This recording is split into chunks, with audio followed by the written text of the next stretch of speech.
আসসালামু আলাইকুম। আমি আজকে কুমড়ো বড়ি দিয়ে এবং আলু দিয়ে বল মাছ রান্না করব। কুমড়ো বড়িটা উত্তরবঙ্গের মানুষ সবাই চেনে।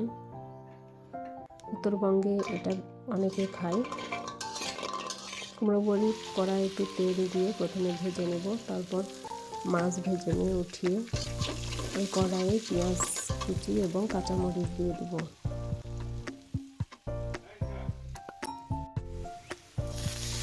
পেঁয়াজটা একটু লাল করে ভেজে নিয়ে সামান্য পানি দিয়ে দিব।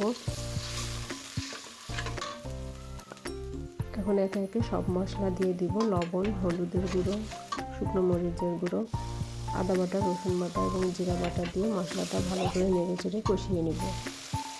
তারপর কেটে রাখা টমেটো দিয়ে আর একটু ভালোভাবে নেড়ে চেড়ে কষিয়ে নেব। এরপর কেটে রাখা আলু দিয়ে দিব, আলু দিয়ে আর একটু ভালো করে নেড়ে চেড়ে নেব।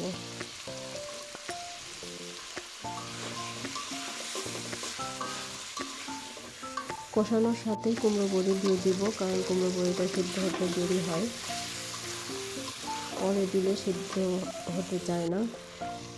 তারপর পরিমাণ মতো পানি দিয়ে নেড়ে চেড়ে দেব। এরপর ভেজে রাখা মাছগুলো দিয়ে আর একটু নেড়ে চেড়ে ঢাকনা দিয়ে ঢেকে দিব তরকারিটা সিদ্ধ হওয়া পর্যন্ত।